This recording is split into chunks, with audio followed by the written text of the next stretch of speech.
नमस्कार. आजच्या या सविस्तर विश्लेषणामध्ये खूप खूप स्वागत. आजचा विषय खरोखरच खूप रंजक आणि तितकाच महत्त्वाचा आहे. आपण बघणार आहोत की बिझनेस रिक्वायरमेंट डॉक्युमेंट्स म्हणजेच BRDsचं विश्लेषण करण्यासाठी एक पूर्णपणे खाजगी स्वतःच्याच सर्व्हरवर चालणारी AI सिस्टीम कशी तयार करायची. आजकाल डेटा सुरक्षेचा मुद्दा किती कळीचा बनलाय हे वेगळ्याने सांगायला नकोच. त्यामुळे अशी एक सिस्टीम उभारणं हा एक मोठा गेम चेंजर ठरू शकतो. तर पटकन बघूया आज आपण नेमक्या कोणत्या टप्प्यांतून जाणार आहोत. पहिली गोष्ट म्हणजे डेटा गोपनीयतेची मुख्य समस्या, त्यानंतर आपला लोकल फर्स्ट उपाय, सिस्टीमची अंतर्गत रचना, इंजेक्शन पाईपलाईन आणि शेवटी पडताळणी आणि लॉन्च. ही पूर्ण रूपरेषा आपल्याला एक सुरक्षित नॉलेज बेस कसा उभा करायचा याचा अगदी अचूक मार्ग दाखवेल. चला तर मग सुरू करूया. पहिला भाग आहे डेटा गोपनीयतेची समस्या आणि कॉर्पोरेट IPचं सुरक्षितपणे विश्लेषण कसं करायचं. कोणत्याही एंटरप्राइज टीमला जेव्हा डॉक्युमेंट विश्लेषणात आधुनिकता आणायची असते तेव्हा हाच सर्वात मोठा आणि पहिला अडथळा ठरतो. इथं खरा प्रश्न हा उभा राहतो की आपली अतिसंवेदनशील बौद्धिक संपदा किंवा इंटेलेक्च्युअल प्रॉपर्टी कोणत्याही बाह्य क्लाउड APIला न पाठवता कंपन्या डझनभर सविस्तर BRDsमधून अचूक माहिती कशी काढू शकतात. ही भीती अगदी रास्त आहे. जरा विचार करा, एखादी छोटीशी चूक आणि खाजगी माहिती लीक झाली तर कंपन्यांचं केवढं मोठं नुकसान होऊ शकतं. म्हणूनच यावर तोडगा काढणं मस्ट आहे. आता या दोन्ही बाजूंकडे लक्ष दिल्यास फरक अगदी स्पष्ट दिसतो. एका बाजूला क्लाउड APIs आहेत जिथे डेटा लीक होण्याचा धोका कायमच टांगत्या तलवारीसारखा असतो, आणि दुसऱ्या बाजूला आपला लोकल फर्स्ट प्रोसेसिंगचा पर्याय आहे जो शून्य बाह्य डेटा लिकेजची 100% हमी देतो. लोकल प्रोसेसिंगमध्ये सगळी संवेदनशील कागदपत्र पूर्णपणे सुरक्षित राहतात, कारण ती कधीच तुमच्या नेटवर्कच्या बाहेर जातच नाहीत. सुरक्षेच्या दृष्टिकोनातून हा फरक लिटरली जमीन आसमानाचा. म्हणूनच या गोपनीयतेच्या समस्येवर खात्रीशीर उपाय शोधण्यासाठी आपण वळूया दुसऱ्या भागाकडे, लोकल फर्स्ट RAG उपाय. म्हणजेच अगदी साध्या शब्दांत सांगायचं तर घरच्या घरी केलेलं रिट्रीव्हल ऑगमेंटेड जनरेशन. थेट कोड किंवा तांत्रिक बाबींमध्ये शिरण्यापूर्वी ही मूळ संकल्पना नक्की काय आहे ते समजून घेऊया. लोकल फर्स्ट RAG ही एक अशी सिस्टीम आहे जिथे डॉक्युमेंट्समधून माहिती शोधणं म्हणजे रिट्रीव्हल, एम्बेडिंग आणि AI जनरेशनची सर्व कामं ही संपूर्णपणे आपल्याच स्थानिक हार्डवेअरवर होतात. यासाठी कोणत्याही बाह्य इंटरनेट सेवेवर अवलंबून राहण्याची अजिबात गरज पडत नाही. थोडक्यात सांगायचं तर सिस्टीम पूर्णपणे स्वावलंबी आणि सिक्युअर बनते.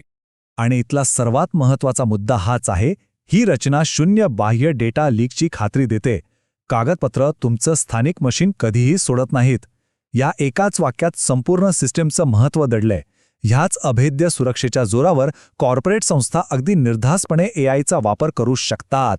आता वळूयात तिसऱ्या भागाकडे, सिस्टीमची रचना आणि खाजगी AIचे मूलभूत घटक. आपण आता या प्रणालीला एका जिवंत शरीरासारखं समजून तिच्या वेगवेगळ्या स्तरांचं अगदी बारकाईने विश्लेषण करणार आहोत. या सिस्टीमच्या अंतर्गत रचनेची तुलना मानवी शरीराशी करणं खरंच खूप रंजक ठरतं. इथं आपण पाहू शकतो की ओलामाद्वारे चालणारं लामा 3 मॉडेल हे या सिस्टीमचा मेंदू म्हणून काम करतं आणि तर्क लावण्याची जबाबदारी सांभाळतं. त्यानंतर येते स्मरणशक्ती. इथं ChromaDB स्थानिक पातळीवर सर्व एम्बेडिंग सुरक्षित ठेवण्याचं काम करतं. या सगळ्या अवयवांना जोडून ठेवणारा धागा किंवा आपली पाईपलाईन म्हणजे लँगचेन. आणि शेवटी वापरकर्त्याला दिसणारा सुंदर डॅशबोर्ड किंवा इंटरफेस म्हणजे स्ट्रीमलेट. या सगळ्यांच्या अचूक समन्वयातूनच एक भक्कम प्रणाली उभी राहते.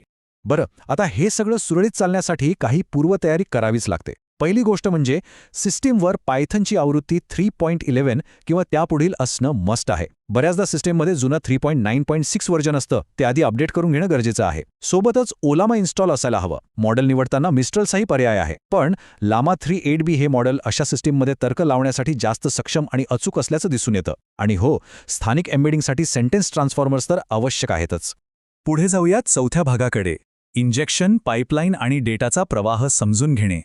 पूर्वतयारी तर झाली, पण आता ही सिस्टीम आपले बिझनेस रिक्वायरमेंट डॉक्युमेंट्स म्हणजेच BRDs प्रत्यक्षात कसे पचवते किंवा प्रोसेस करते ते पाहूया.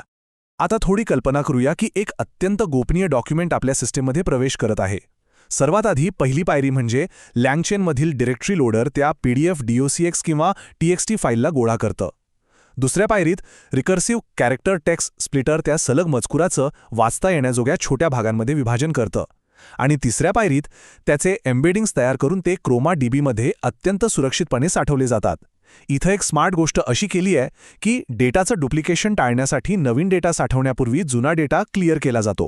आता इथं दिसणारा हा 1000चा आकडा हा खरोखरच खूप महत्त्वाचा आहे. हा आकडा चंक साईज म्हणजेच मजकुराच्या एका तुकड्याचा आकार दर्शवतो.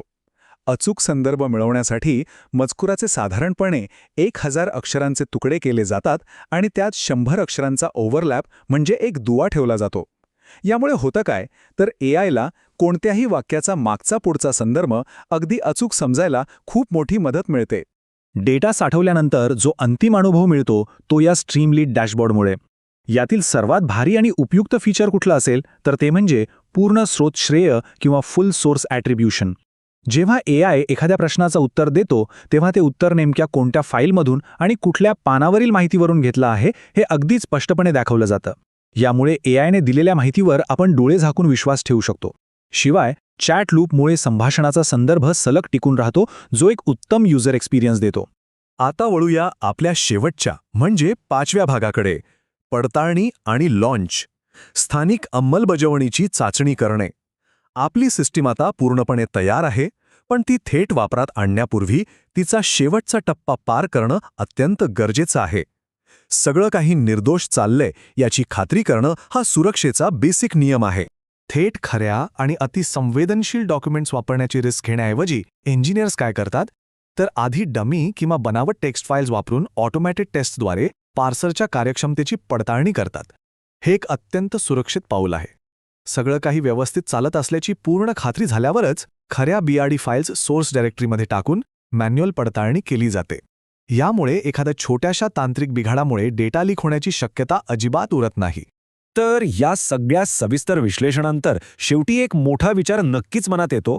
जेव्हा लामा 3 सारखी ताकदवान लोकल मॉडेल्स मोठ्या आणि प्रस्थापित क्लाउड दिग्गजांना थेट टक्कर देत आहेत, तेव्हा संवेदनशील कॉर्पोरेट डेटा थर्ड पार्टी APIला पाठवण्याचा काळ खरोखरच संपुष्टात येत आहे का? या अत्यंत सुरक्षित आणि स्वतःच्या मालकीच्या AI प्रणालीच्या उदयामुळे भविष्यात कॉर्पोरेट जगतात काय क्रांती होईल याचा नक्की विचार करा.